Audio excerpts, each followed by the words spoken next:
everybody. Thanks for joining us on this very special Thursday night edition of the Parents Lounge. I'm Jamie Kaler, joined as always by my partner in crime, Mr. Jason Gowan.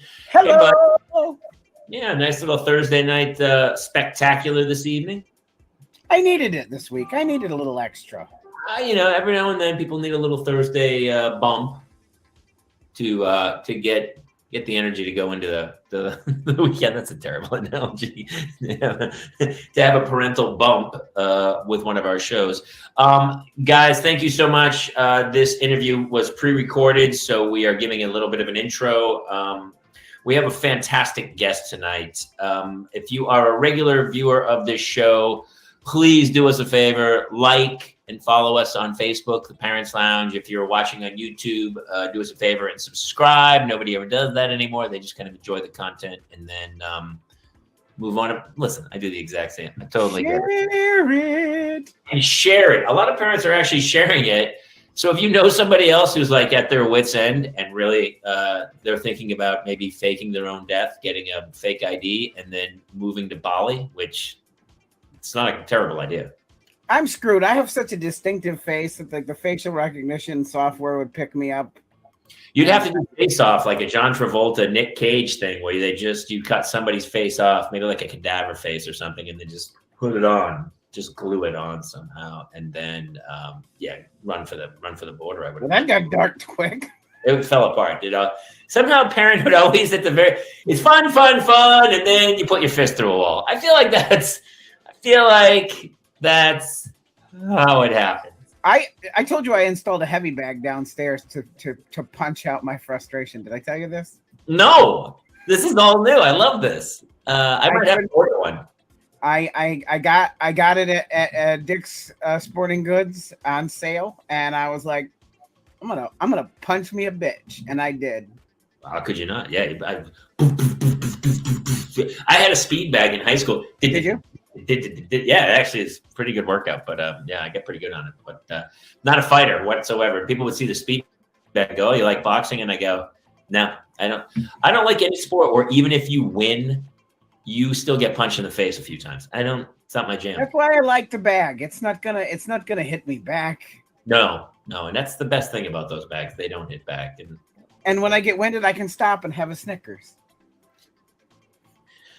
Really? I don't know if I said this, but I'm going to try and drop 30 pounds by the October show, by our live show. I'm going to try and drop this Tuesday. Let's start a documentation of it. Okay. We'll both weigh ourselves. We'll start and we'll see where we get to. I'm trying to lose like 10 pounds, but I love that Tres Leche cake.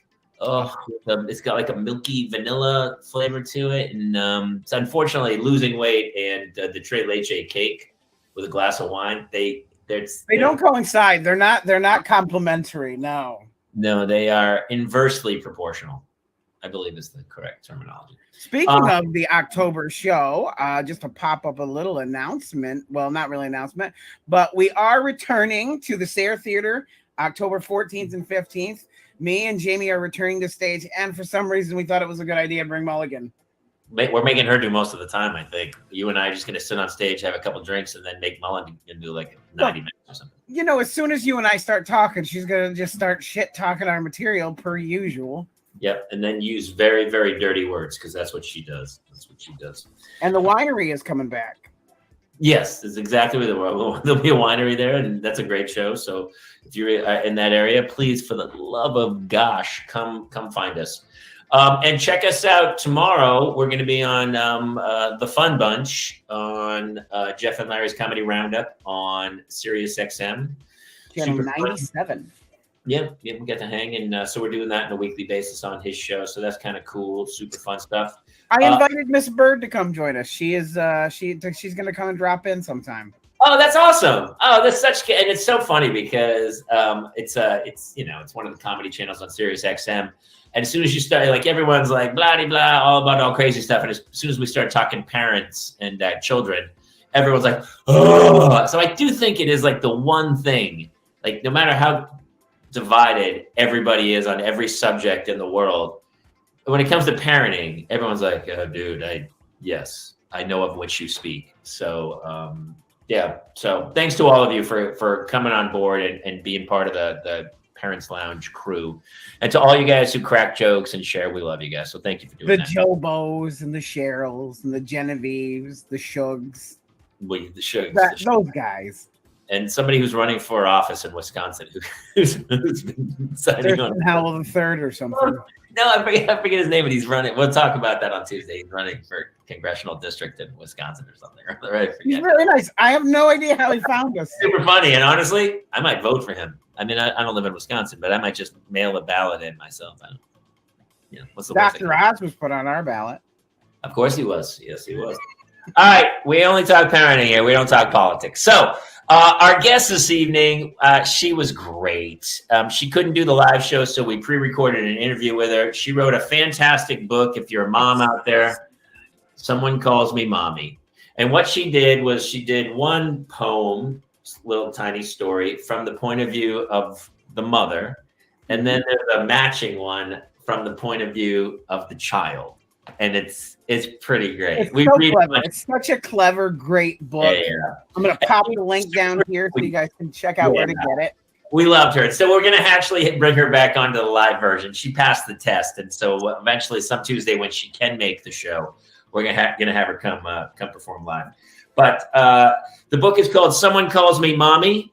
Her name is Rupa Mehta, and she is awesome. So yeah. We're going to run the opening credits, so you have 90 seconds to go make yourself a little drinky drink. If you feel it, please share to your pages so that others can enjoy a little parental mental health break from taking care of children. And that is it. We'll be back live next Tuesday night, 7 p.m. Pacific Standard Time. And if you don't get a chance to join us live, you can always download and listen to our shows at podcasts on iTunes. Just look up the Parents Lounge and you will find it. Yeah, and a lot of you guys are starting to find it over there too, which is really cool. So welcome wherever you're now finding us. Listen, we're all in this together. So sit back, enjoy, and relax, and enjoy the Parents Lounge. Hit it! We could have homes on separate coasts, go dive in Greece with squids. Could have been so bleeping rich, but instead we had kids. They won't smile for a photo, they won't eat the food we choose. That's why we're heading to the Parents Lounge to drown ourselves in booze. Every day we're more exhausted, we haven't slept in years. They hit me in the nuts so bad, my eyes filled up with tears. And yes, we'd like to fake our death and go off of the grids, but the truth is we are softies and we truly love our kids. So join us every Tuesday night to laugh at all our pain. Evening in the Parents Lounge is the cure to staying sane. Ladies and gentlemen, welcome. We're back, and we have a very special guest with us tonight. Rupa Mehta, how are you? I'm good. I'm so excited to be here. Yes, you wrote a book, which I guess I didn't need to cover up because he was there. Well, we don't have to look at him now, so that's better. Someone Calls Me Mommy. Nobody calls me mommy, but I do get called daddy pretty much every second of every day. Before I read some excerpts from this book, can you tell everyone really quick the genesis of this book, why you wrote it, and what it's about? It's pretty great. Oh, that's awesome. I was hanging out with my daughter, who was 1 year old a year ago, and she was wearing her favorite rain boots, like all kids, obsessed all day long with the rain boots. And I was like, we got to go take a nap. We can't jump in puddles anymore. And she said, I don't want to take a nappy. My rain boots are happy. And she just delivered this like very cute line. And it reminded me of my mom, who had passed away very close to my daughter's birth, and took me into a place that was very beautiful and very tragic at the same time. And that night I decided to go home and write about this kind of journey of her looking at napping through one way and me looking at napping through another way, because she just reminded me so much of my mom and has been for the last couple years. And so I started to write about early motherhood from my daughter's perspective, which sounds like my mom, and my perspective. And then Someone Called Me Mommy was born. And really the book title kind of captures it all. It felt very weird, I guess, to say the least, for someone to call me mommy when I lost my mommy. I was like, why am I the go-to destination here, the emergency contact? It felt very weird. And that writing this book was a very healing, cathartic process for me. How did you come up with the idea of doing one side as her perspective and the other side is yours? How did that come about? Well, my daughter just has these sassy, simple lines that just always remind me of my mom. My mom was, I always describe her as a sassy Mother Teresa. She came to this country years ago, and she just had these great one-liners. Like, I remember when my husband and I got married, we had, like, just early in the relationship, some issues. And she's like, either he's brave or he's a loser. And then she'd never mention it again. She just had these and especially with her thick Indian accent, it just came off so sweet all the time. And so my daughter, who, toddlers say amazing things, just says things like my mom. And so when I was thinking about my mom, my daughter's perspective, it was very easy to access because it was just like accessing my mom's voice. And writing it, I felt like I was just hanging out with my mom and my daughter and myself, reflecting on motherhood. And I wish I had had that opportunity. Unfortunately, my mom wasn't around for that.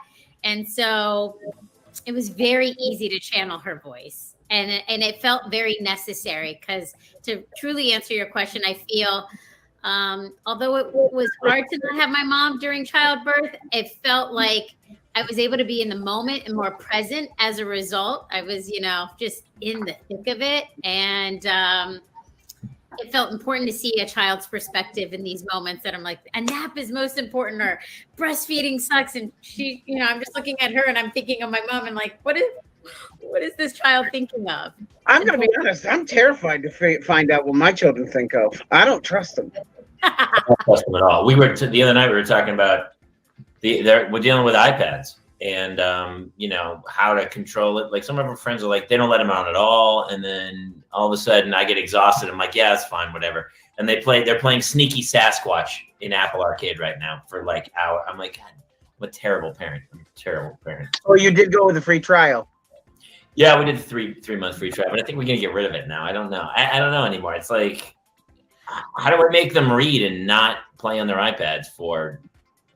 They would just go like this. It's crazy to see their eyes. You literally feel them like getting brainwashed, like you're witnessing it happen. Yeah, it's almost like the synapses aren't visible, but they're almost visible. I see it in my wife as well. So let's just not say it's about it's humans in general. It's like, it's like a monkey with a Rubik's Cube. Your kids are older. I mean, I have a 3-year-old and I just had a little boy who's 6 weeks. So hopefully I'm not introducing the iPad to him anytime. How's the sleep going with the newborn? Are you okay? You hanging in there? I almost want to say it's going bad just to relate more, but I have to say it's going well. And I'll just it goes well. And all your friends, it's so funny. As soon as you think it's locked in, everything changes. Everything changes. You're like, your friend's like, my kid won't sleep. And you're like, my kid sleeps great. And then like 6 months later, you're like, okay, this is what it feels like. Yeah, this is super painful. Yeah. I'm almost scared to share it that it's going well, because I know it could change. And it's already out there, Rupa. You're done. You already put it out there. You're done. It's like being on the freeway and go, I can't believe there's no traffic. Kiss of death. I was on your Instagram, Jamie, and I saw, not that we need to talk about it, but you had a very funny post about a billboard. The billboard. Yeah. Started. Here we go. Some people lit me up like, hey, Prudy Joe, what do you... She is legitimately a porn star who's now on a HBO show called Euphoria. Her name's Chloe Cherry or Cherry Chloe or something. I don't know. but yeah, she's on some. I don't even want to give them pub, but she's on some billboard. And why did you think it was? Were you? What side of the fence are you on? I'm probably much more on the conservative side. I would say a couple of things that you've mentioned here. Like, we don't have technology in the home, and I didn't even know I felt passionate about it. And I'm just, every year I get older, I'm just more conservative. I'm like, where I see my daughter already drawn to like clothing that I'm like, what's happening? My daughter the same. Yeah. Yeah. So I don't know what the answer is. I mean, I just, it's like, I don't know. I don't want to be a big guy because I remember being young and going like, my parents would give me grief about my music, and my music was like The Clash and Elvis Costello and like bands that really kind of succeeded and wrote great songs, The Pretenders. And my father was like, "What is this garbage?" And I'm not like that. Like, I go through and I watch Epic Awesome Videos. It's like an MTV show, and they have, they'll have like The Weeknd or Beyonce, and they're good videos. And then they'll have just some crazy song with, I don't even name names, but it's like, where you're like, oh my God. It's like, it's still with the strip club and the booty and the big, people are like injecting their asses to have like some weird heart-shaped thing and just stick straight out. And you're thinking about having that done. I'm like, what? that would be interesting, Jason. So I don't know. I don't know. My daughter. But it's interesting to think about like just the child's perspective on stuff, even with this stuff, like I work in education too. And whether you're talking to a teenager or someone in elementary school, they're like, you went through it too, like. I love that she says she works in education too, as if we somehow engaged in education. The argument could be made that we're educating on what not to do, because I have heard people say that. Like, we just watch what you guys do and then we do the opposite. I tell my kids that all the time. Like, especially I would go to like whatever class I was ever in, like acting class or sports. Like my daughter won't watch on the sideline, like when her team's playing. She's like up in the stands, like playing with other kids. I go, watch the team. And I go, you can learn from watching people fail. I think you actually learn more by failing and watching people fail than watching Greg play. It might be the thing that my children take away the most from me. My dad was a total failure, and so I learned how everything he did was just terrible. Yeah. No, I'm going through the kind of my husband calls it the wisdom flip, when, you get old enough where your parents start to feel like children. So I'm kind of going through that right now with like, the older people in my family, my uncles, aunts, whatever it be, my father, where I'm like, I might be more the parent here. Oh, no two ways about it. I have like my mom's passed too. I had kids really late in life. So my mom just saw my kids born, and which was kind of nice, but then didn't see them. So it's really sad. And that was really, when you talked about that you lost your mom, did she see the baby born, or did she pass before? She had intense brain surgery. So she saw the baby kind of 6 weeks after, yeah. But like, it wasn't, for me, it didn't count, but it counts. You didn't get to form that bond. Yeah. No, but I have this moment, and I was in the hospital with my mom and my daughter, and we have a picture all holding hands, and we call it the transfer day because my daughter reminds me so much of her, and we feel like that's the day they held each other's hands, and I felt like her spirit, her energy transferred to my daughter. Totally agree. It felt that way. Yes. It's wonderful too. My wife sometimes says, because my older acts like my mother a lot. She'll like laugh, and she sounds like my mother, and my wife will always be like. So it was kind of an odd passing through. But yeah, it's great. It's great. I think it really does happen. You just get these mannerisms or something, and like my mom used to always say, like if I called her, I moved to New York City. I grew up in Virginia. And, she never really understood why I would go live in a city, because after living in a house, I don't know, she just didn't get it. And she'd be like, if you're having a tough day, Rupa, just, hug yourself. She'd cross her arms, hug yourself, and eat ice cream. And I had a day with my daughter where she just came home and just kind of was telling me to give myself a hug. And I was like, where does this stuff come from? Like, is this just coincidence? Is the energy coming in? Especially when you lose a parent, you just want to believe like all those worlds are coming together and providing this beautiful moment. Well, you also think, when you have kids, you're like, oh, my parents will help and watch the kids on the weekends and stuff. And my parents are gone. But a lot of people I know, they go, I would never leave my kids with my parents. They're like, honestly, I don't even know how I survived childhood with my parents, because I think parents get to a certain age where they check out and they're like, yeah, I'm not watching. I did my job. I'm not watching your kids. Well, Jamie, you know what happened with me. So number one, we can't have anybody watch all three of our kids. We have to separate them. And my oldest went with my in-laws for the weekend. And so my mom said, hey, can we take the twins? And I said, are you sure that's what you want to do? And she said, absolutely, it'll be great. I'm like, remember that you said that. My wife and I had a date night. We went out. We got home at like 1:30. At 4:30 in the morning, Rupa, my phone rings, and my father insisted that I needed to come and get my damn children because they were out of control. I got there. They were screaming. They were crying. They'd torn the place apart. I got them in the car. We have one of our twins there's something wrong with him. We call him the Dark Lord. He's not okay. He'd get him in the car. We pull out of their driveway. He looks at me and he stops crying immediately, smiles, puts his hands in the air and goes, yay! And I was like, you little bastard. They did it deliberately so they wouldn't have to stay there. You know that. They're geniuses. Yeah, got his way. Smart kids. 4:30 in the morning, though. That's early. I want to read a bit from your book. Oh, okay. Can I read some from your book? Do you know what I'm going to read? I'd be honored to. I think I have an idea. I bet you do. This poem's called Duty Detective. Was it big or small? An allergy? Who knows? When did your poop become my motherhood woe? I laughed so hard. And I want to read the counterpart to it, called Potty Mouth. Potty Mouth. This whole thing called poop. It's such a big deal. Gossip starting after every meal. Mom and Dad speaking of it too much. I wish they'd be quiet and not rush. Does the Christmas tree poop? I sure wish it did. My wish for the holidays is to crap like a kid. You're like the maternal Dr. Seuss. Yeah.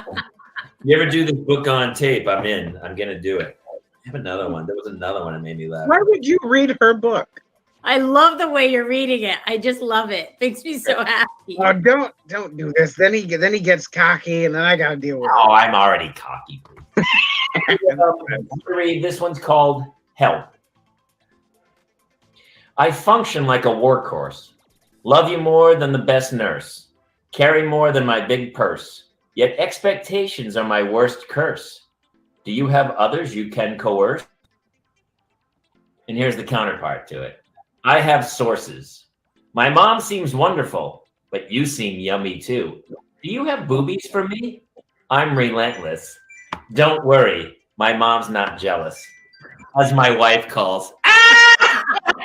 It's so funny. So literally, before she left, my wife has mom. All right, let's talk about mom brain for a second. She can't. I go, Kate, you got to start a checklist. She goes, I'm so overwhelmed. I have 100 things to do today. What's the way to do it? The successful way. Make a list of 100 things, do one, cross it off, go to the next, cross it off. She literally left, and I said, hey, listen, I'm doing an interview at 2:30 online, okay? So, and she goes, oh, yeah, don't worry about that. And then she calls right in the middle. Not going to get through. I don't know if you heard it, but I heard my wife yell, we don't hit our brother with a guitar. I don't know if it came through, but so there's something going on downstairs involving a guitar. Your kids are still young. And listen, I'm not going to lie to you. It's worse. You're in the worst spot right now, I think, right, Jason? Does it get better for me? It gets better. You're in the threes. Threes are the worst. Well, yeah, everybody said terrible too, but it was not for us. It's the three. They're teenagers, and I don't like it. Three's dangerous because they're mobile. They can go places, and they still have no logic in their brain. They're just desperately trying to hurt themselves on a minute-to-minute basis. She went to the airport the other day, like a local little airport, to watch planes go off. And I believe in her heart, she really thought that she could fly and was like, I'm going to take off. And then the other night we were like taking a bath. I mean, just the confidence is so overwhelming. We're taking a bath and she looks at me and she's like, I wanted to say something mean, like I don't like you, but I'm going to keep it in my brain. I'm like, okay, thanks. Honestly, I appreciate that. I wish a lot more people had that mentality of like, I'm going to say something hateful, but you know what? I'm not going to do it. I'm not going to say something hateful. Yeah, they're my daughter. Oh, this is how every conversation is. Hey, don't do that. You're going to hurt yourself. No, I'm not. Okay. Oh, I broke my foot. That's every day. Just last night, they were throwing the older one tortures the younger, and they have the little squishies, and they throw them, it sticks to the ceiling, and the other one can't get to it. So she takes the younger ones, throws it to the ceiling so she can't get to it. So she's jumping on her bed trying to get to it, and she fell and hit her forehead on the wooden end of the bed, and like literally almost just cut her head in half on the end of the bed. And then she had like an egg. The older one's going to be 9 in a few weeks, and the other one's 18 months younger. 7 and 9. I know 7 and 9. You guys think it gets easier because I work in education, and obviously I'm authored this book, but on the other side I work in education, and I have to say, like, the 5th grade to 7th grade there's a lot of emotions there. I'm not quite there yet, and I hear the teens are going to be brutal, but at least they're, I don't know, the young ones, you can't tell them to do anything. The older ones are going to, but at least the older ones you go, well, they should know to do this, but they won't. But I can blackmail them, and I mean, everything's yeah, I'm a big fan of the blackmail, personally. There's no other way. Like everything, hey, do this. I don't want to do that. All right, no iPad. All right, fine, I'll do it. That's every moment of the day. No iPad, no TV. You want no TV for the rest of the week? Is that what you want? No, I'll do it. The Nintendo Switch is our golden thing right now with the oldest, and the twins they're godless heathens. They don't care about anything. My negotiation right now is purple and pink clothing. I don't know how my daughter will only legitimately wear purple and pink clothing. And if she doesn't get to wear that, she has to wear like a pink bow or pink underwear. And I don't even know where she gets this pink stuff from, to be honest, because it's not like I only buy pink clothing. But that's our deal. Like, if you don't, did you have your Amazon password, or she's just hopping on and adding stuff to the cart? I don't know. I think when everyone gives you a gift, they like, if you have a little girl, wherever you stand, like, you just end up with a lot of pink stuff if you have a girl, or blue stuff if you have a boy. And that's like, our house has so much of that going on. So wait, so your punishment right now is to just throw some blue in her palette? Like that? That's the way she feels right now. Yeah, that's our big punishment. And I'm like, Tal, her name's Tal. Tal, we need to wear Balance. So she'll come down the stairs and be like, Mommy, I'm wearing Balance today. And it's like a blue shirt. That's really funny. Isn't it funny that those colors were just chosen and created by, it was commercials. It was commercialism. I think it was like 1890s or early 1900s, right? Before that, there was girls weren't pink and boys weren't blue. There was no such. It was all black and white back then. Everybody was in black and white. That's absolutely true. There was no color.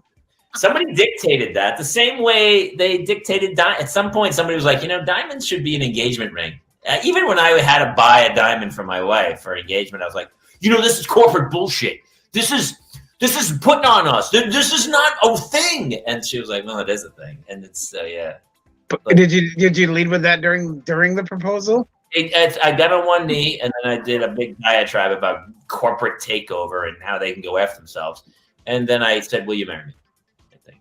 That's so funny, Jamie. I was on your side of it, kind of feeling like I don't need a diamond, whatever. My husband was like, let's just go check it out. And the minute I was in the store, like trying them on, I was like, oh, I get it. I totally get it. I felt I was wrong. Whenever we have a fight, my wife will be like, she's from Jersey and we met in New York and she moved to California. She's like, I gave up everything for you. I moved out to California. I was dating a hedge fund guy before you. I made terrible choices or something or other. I go, hey, ding dong. We were in a mall and you go, hey, let's walk into Tiffany's and look at rings. You said it. It wasn't me. You. So don't pull this crap now. I knew that my wife wanted the question popped because all of my targeted ads switched to jewelry stores and diamond rings, and I was like, "This is not my Marvel or Disney stuff at all." And scrolling on your computer, she was putting it on my computer so that it would pop up in my head to put it in my head. On it.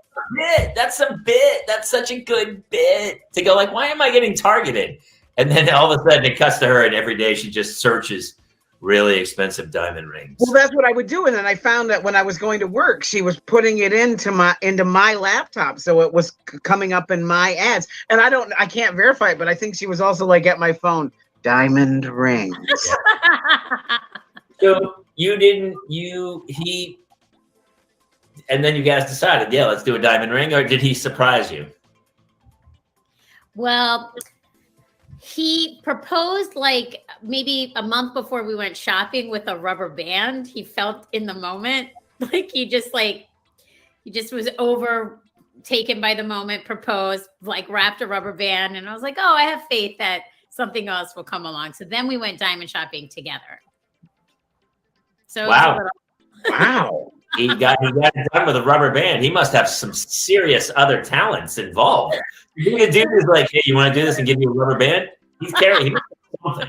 Because otherwise you'd be like, are you criminally insane? Do you think you're married to someone who gave me a rubber band? What are you, crazy? Wait, so when he did the rubber band, like what? Like he pops out this rubber band. What did you think? Well, I forget what show we were watching. The Punisher. I think we were watching The Punisher.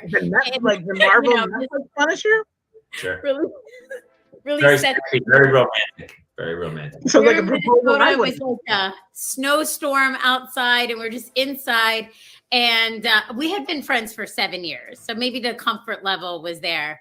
And I sensed something coming on. He got choked up, tears in his eyes. And he just took the first thing, I guess, that he had near him.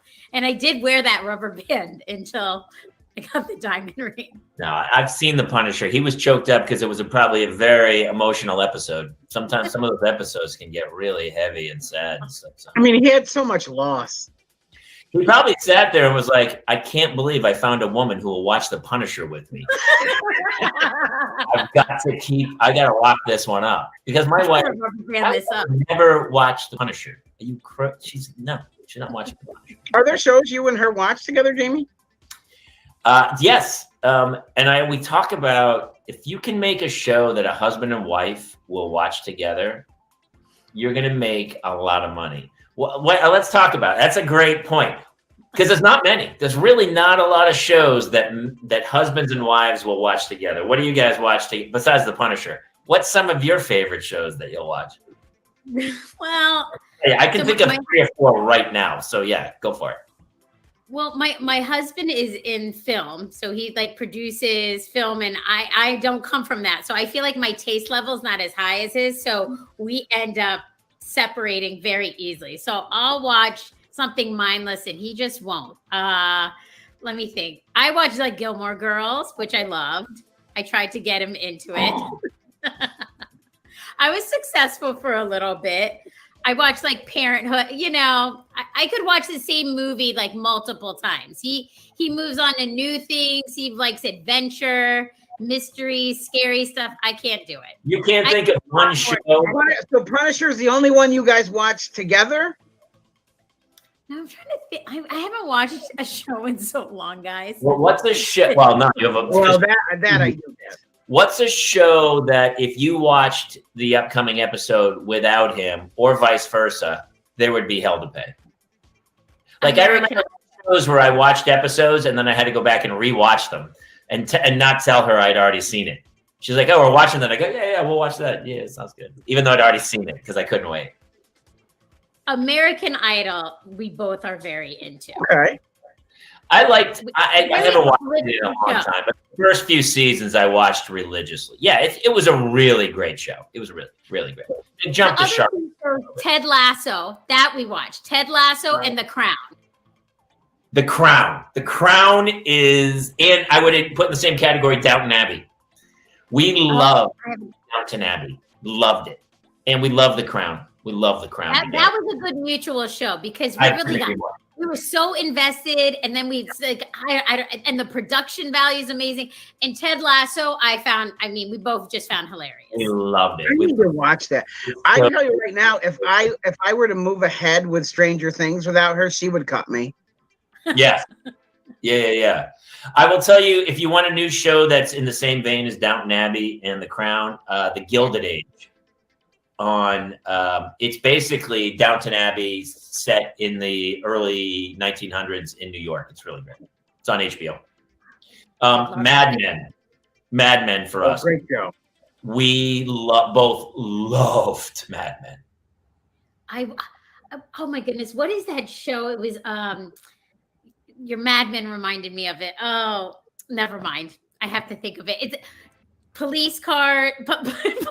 Sorry. Oh, police car. No one loves The Punisher. There was a police car in it, and oh my goodness, I wish my R54. Where are you? Your husband, of course, who produces film, he's gonna see this. He's gonna go, my gosh. Let me ask you guys: are there shows that you guys all watch together as a family? Wait, hold on. With your kids? Say again. Sorry. Are there shows that you watch together, like with your wife and your kids? Like, is there something you all watch together? Paw Patrol. No. No, not really. My kid's not yet. Not the age they're at, and obviously, she's got a 3-year-old, so I don't think. I haven't. Now I know the show, The Wire. Oh, good show. You know what? That was very good. That's why he married you. Any woman who likes The Wire, my wife would not watch The Wire. There's no two ways about it. And The Wire is one of my favorite shows of all time. But my wife would not watch it. I can't believe you watched that. I watched it. Like I honestly, I think I would watch it again. I thought every season just built. It was so amazing to me. But are you sure you're a woman? Very confused. I'm sorry. I am so sorry. I'm shocked. I've never spoken to a woman who's been like The Wire ever. I thought it was so. I mean, trust me. I can't. The worst I could do otherwise now is like Law and Order, but not like Law and Order Special Victims Unit. But Wire was done in such a storytelling, profound way. I loved it. It's great. It's one of the greatest shows of all time. I couldn't agree more. Yeah. We'll watch. My wife, we both like Sex and the City. I thought it was fantastic. Sex and the City was a good show. Although she's been going back and rewatching them, and I'm like, I'm not sure how much it holds up. But at the time, I remember loving Sex and the City. I thought it was good. See, we watch mostly mindless stuff because we're so tired at the end of the day that it has to be like we watch Superstore together. We watch Parks and Rec together, those. At the end of the day to just decompress. But Stranger Things is one that I would literally, she'd cut me. She would cut a bitch if I. We actually, Game of Thrones. My wife loved Game of Thrones with me. We both loved. Did she? Yeah. So I can't get down with Game of Thrones. I couldn't either. It wasn't for me. I couldn't get down to it. The one thing that will always be on is a go-to quick one is we'll slowly make our way through a season of Seinfeld or a season of The Office. If we can't make a choice, those are our two go-tos. Well, you're in Pennsylvania as well, correct? I'm in Pennsylvania. Yeah. As am I. I didn't realize. Oh. I'm north of you. I'm getting more comfortable. I am not. We will be in Pennsylvania in October. Yeah. Listen, we came to promote this book. Honestly, you're going to fit into our panel, so you can kind of chime in and be a panelist and just kind of talk. Because we came to interview about your book, but that's how this is how we do the show. Then we just how the show works. All we talk is about. I was so excited to be on your show and kind of scared at the same time because I was like, I honestly don't know what's going to happen. But the one thing that I did prepare for, if I have the opportunity, I wanted to read one of the poems from the book, if possible. It's the one about dads. Don't even say anything about it because I was planning on I was going to close the show with you reading. Oh, okay. You're reading one to close it. Really quick, I want to talk. You keep saying you're an educator, and I love the fact that you even included us as well in the educator department. What exactly do you do as an educator? I run a nonprofit called NaliniKIDS. I actually named it after my mom, Nalini. Oh. And I train teachers from kindergarten through 12th grade on physical and emotional workouts taught in classrooms nationwide. So we started out as a program in New York City, but we have expanded nationwide in the last couple of years. And so the physical workouts we teach could be like the happiness workout, the confidence workout, the perseverance workout. They're like 2 to 3 minute workout videos that students follow. And then emotional workouts are kind of just quick little mind exercises that are done in conjunction with the workouts. Look, I have a question. Go ahead. Can I do a happy workout? Can we do a happy workout? Yeah, can you lead us through? For the love of God, I could really use a happy workout. Right? I mean, typically, here's my happy workout. I like to make a Manhattan and drink that. Jason, what's your happy workout? It's called Scotch. It's called Scotch. There's a happy medicine, and there's a whole workout involved. You can do it as fast as you want, or you can slow play it with ice or no ice. It's all happy. I don't know. It's a slow, methodical workout. I like to feel the slow burn of it. Yeah. Does it help you lose the physical weight as our physical workouts do, or no? The Manhattan and the Scotch, not so much. I would actually argue probably the opposite. I would argue. But, to be fair, back in the 1700s, larger guys were typically happier and wealthier. So maybe it's just in 1776, I would have had a plantation, and you would have been a big dude. I mean, all right. Well, so how does a happy workout go? So I'm thinking of our kindergarten class. We do kind of, when you think of happiness, what would be the physical manifestation of that? So we do like jump squats while you're like clapping and throwing your hands in the air.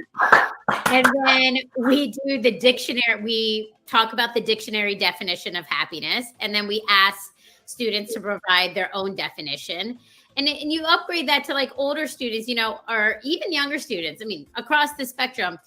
Usually where kids get into fights is because they have different interpretations of the same word. So my interpretation of the word friendship might be different than yours. And so it's really important in the program to kind of talk about the dictionary definition of these words.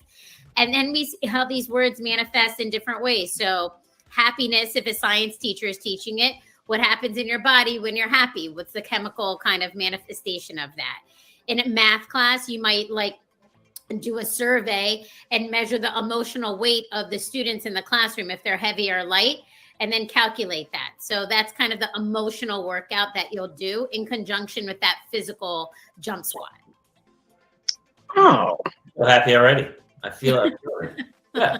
I think it's great for kids. I talk to my kids all the time about if my kid says it's not fair one more time, I'm gonna melt down. It's not fair. They're literally counting like blueberries on their plate. She got 2 more blueberries. So they got the yearbook. Today was their last day of school. They got their yearbook yesterday. Hannah went through and she counted photos, and her sister has 2 more photos than her in the yearbook. It's a problem. That's a problem. And I keep trying to tell them, hey, life's not fair, dude. I don't know what to tell you. Get used to it. There's no hey, actually, it happened. Remember the Easter one too, Jason? Yes, she was owed 2 eggs. They had an Easter egg hunt. And I picked Claire up after that day of school. She is inconsolable. like absolutely melting down. And they had an Easter egg hunt, and each child was promised 6 eggs. And Claire only got 4 eggs. And she wanted those eggs. She wanted those eggs, and she was not going to take no for an answer. And I was like, hey, man, fine, it's an Easter egg hunt. You better hunt better. Learn how to hunt better. I don't know. You got 4. You're lucky you got 4. A lot of kids don't get any eggs. So, it's not fair, daddies. I'm so over that. So I always tell them about happiness, about like, you do you. You're on this journey. This is your vehicle. Take measure of how you feel, how your emotions are going, and then, compensate accordingly. But, so I think stuff like that's great. It's true. I mean, the whole kind of idea of like, if you can name it, you can tame it. Like, at least she's like saying it's not fair, articulating that. And like, and on the happiness tip, I mean, I've seen students not know different emotions other than just angry and happy. Like even a nuance of saying it's not fair, being able to articulate that, I think that's great.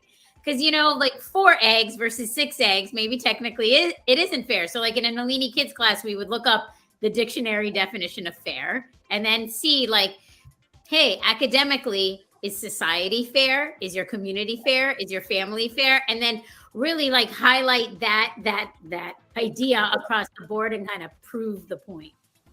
I mean, we're prepping them for life. And so life ain't fair, man. I don't know what to tell you, so it's like, I tell them that all the time. I go, hey, good luck. It's all fair, guys. We just cleaned. It's the last day of school. So I went through like where all our snacks and stuff are. And I found bags of like Valentine candy and Halloween candy from the year. And I was like, what are we doing here? And I just threw it out. And I'm like, I want to reach out to the school this next year and go, hey, how about we don't just interchange candy? What if we did something charitable and we took the money we all spent on the bullshit candy that we just did for Valentine's Day, maybe donate to a cause, and that will be our way of showing Valentine love, as opposed to fucking Skittles, man. How many Skittles does a kid eat on a? There's only so many, and then it becomes a dental issue. It's so ridiculous. I love that idea. Yeah, where you're just like, you try to help it out. So I don't know what. Educator, look at you, educator. You're educated. We are educators, god dang it. I love that idea. I mean, I feel like, one of the healthiest things you can do is volunteer, truly, whether it's an adult or a kid. It's like, not to sound like it's cheesy, but it does feel so good to give. It feels way better to give than to get. There's no two ways about it. There's no greater joy. Like my wife's losing her mind for Father's Day. I go, I don't want anything. I have anything I want. And so I bought a couple things the kids can give me, but I couldn't care less about. I mean, I don't know. Wait, am I allowed to do that? I was like, this is amazing. I'm like, yeah, thank you. I guess I would have bought this if I really wanted it. I would have bought it for myself. So I guess I don't know. I didn't know that was even an option. I thought you just had to get the homemade card and then whatever mom picked out. Didn't know I was allowed to pick. Dude, ding dong. I just go buy my own stuff and then I go, here, give this to me on tomorrow. I got myself a pair of Olikai golf. You're a little farther along. I'm just to the point where they like cognitively can make those choices. It's day one, dude. But we've had fights because my wife's always like, you're the hardest person to buy for. And I go, yeah, because I don't care about, I'm not a car guy. I'm still wearing shirts from like 1996. I couldn't care less about stuff. So I don't know. So yeah, I guess I am. But I told her, I said, I don't care. Just be nice to me. Don't pick a fight. Let's have a fun day. And that's all. That's Happy Father's Day. That's enough, right? That's a good bumper sticker. That's going to be your memoir. I like that. You know what? I'm going to make a shirt. All right. Well, that's actually not a bad segue because you're going to close out this wonderful interview with one of your poems from Someone Calls Me Mommy. And really quick, where can people come find this? So our website is me-mommy.com, me-mommy.com, and you can purchase a book there. And it comes in a cool gift box as well. So I'm proud of the packaging. And yeah, the book is really gorgeous, and it's I love the picture on the back is really cool. It's a really great gift, I think, for a new mom. It really is a cool gift that you could give to a new mom, and the poems in there are really sweet, and it was kind of, I really enjoyed it. So, Yeah, and my wife also very much enjoyed it too. Yeah, the kid. I made me laugh. I laughed, and yeah, I'm a big softie. All right, you want to take us out? Let's do your big poem, and let's rock and roll. Okay, so this is from my perspective. The poem's title is "You Complete Me." All the roles I never knew I needed wrapped into one. You've succeeded, for I have not yet to come undone. And this is from my daughter's perspective. Daddy, who needs insurance? Who needs a doctor? Who needs a lawyer? Who needs friends? Who needs food? Who needs shelter? I don't need anyone. I have a daddy. I love it. It's really sweet. And yeah. But unfortunately, Dad's got to take care of all that stuff. So it's really very busy. Very busy for Dad. Being a dad. I commend you both. You guys are so invested and involved, and I love your podcast, and I just kudos to you guys and what you guys bring forth. We appreciate it. Thank you for taking the time. Educators, you big educators, you. You'll have to come on the panel. We'll bring you on to do a panel one night, and we love it because it's just a huge conversation about what's going on in parenting right then. So thank you again for coming on today, and everybody, go check it out. Someone calls me mommy. Yay.